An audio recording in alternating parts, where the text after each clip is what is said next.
कामरान मुर्तज़ा साहब, आपकी एक खबर नहीं बल्कि बयान ने कि जी मियां नवाज शरीफ वज़ीर आज़म नहीं बन सकते, उसने तो थरथली मचाई हुई है। सब हैरान हो गए कि ये कैसे मुमकिन है। वो तो कह चुके हैं नून लीग बड़ा वाज़े, और जो जो उन्होंने कहा वो होता चला गया। किस तरह मियां साहब वापस आएंगे, किस तरह से उनको रिलीफ मिलेगा, वो सारा कुछ होता चला गया।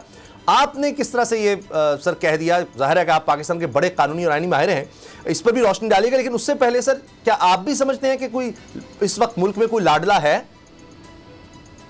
देखिए, ये बात तो मैंने नहीं की कि नवाज शरीफ बन सकते हैं या नहीं बन सकते। मैंने सिर्फ एक लीगल उसमें बात की थी कि इस की जो इलेक्शंस एक्ट में अमेंडमेंट है उसकी बुनियाद के ऊपर जो है उनकी डिस्क्वालिफिकेशन खत्म मेरे ख्याल के मुताबिक नहीं होती, और उसको खत्म करने के दो रास्ते हैं। एक कॉन्स्टिट्यूशनल अमेंडमेंट ले आई जाए, और दूसरी बात कि सुप्रीम कोर्ट का ही उससे बड़ा बेंच, जिस बेंच ने उनकी डिस्क्वालिफिकेशन के हवाले से ये मामला कहा था लाइफ टाइम उनके लिए, वो किसी और केस में भले कोई और व्यू ले लें और रिविजिट कर लें इस व्यू को, तो देन जो है ना उनको रास्ता मिल जाएगा।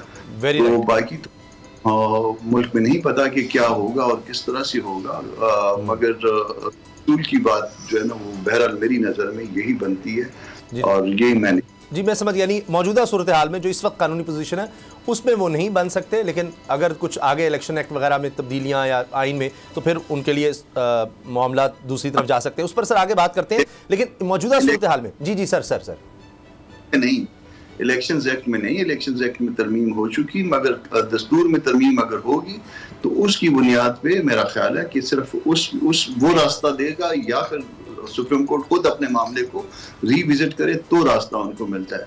तो मैंने ये कहा था और इस पे कायम। ठीक है।